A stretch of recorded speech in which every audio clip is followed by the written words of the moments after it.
The King's Torah, a settler rabbi, publishes the complete guide to killing Gentiles who threaten Israel, including children and babies. Are such calls harmless, or do they drive official policy and manipulate the masses?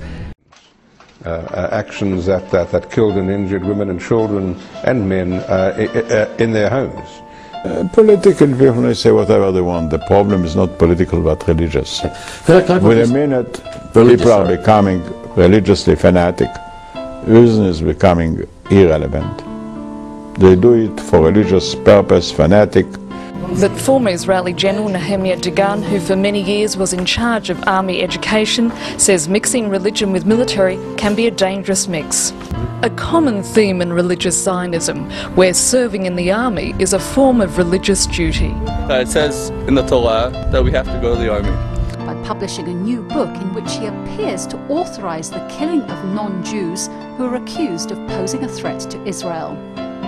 The book, called The King's Torah, contains quotations from the Talmud, a scholarly Jewish text, to which the rabbi adds his own opinions and interpretations. In a chapter entitled The Killing of Gentiles in Wartime, the rabbi writes, "In any circumstances where the presence of a Gentile causes danger to Israel, it is permitted to kill the Gentile."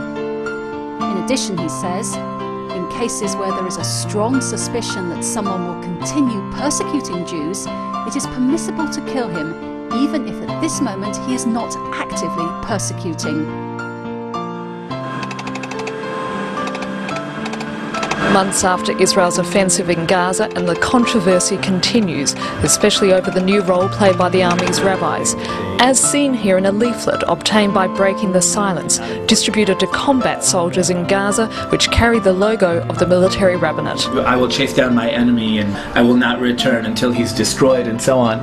That's as religious biblical reference as you get. We don't care what the world thinks about what our land is or what our land is not. You don't care what the world thinks? No. Why? Because we are a chosen nation, and the world knows that. And God promised us Jerusalem. Jewish historian Tony Judt wrote in 2006, on Israel's 58th birthday, that the country was curiously immature and, quote, consumed by a brutal confidence in its own uniqueness, certain that no one understands it and everyone is against it, and full of wounded self-esteem, quick to take offence and quick to give it, end quote. Less than 2 hours after the families are evicted, the Israeli police helped more than 20 Jewish settlers move into the now empty properties. And in this war, the Palestinians in Gaza have nothing. And Israel is one of the strongest states in the world. For example, instead of having a guard sitting on the wall with Gaza that will shoot at any Palestinian that comes near to the wall, they have a special something weird there that looks like, I don't know, coming from outer space. It's like a sphere. And there are a lot of surveillance cameras inside. And then there are women who sit in a base, an army base, inside Israel, far from there, who control these cameras, and when they see something moving, they can shoot it from afar. So they have a room full of people who just control this entire section of the wall with Gaza. The system is called Ro'a Yora, which means seeing, shooting in the feminine, because it's all women. And it's quite obscene if you think about it. Could you tell me this then?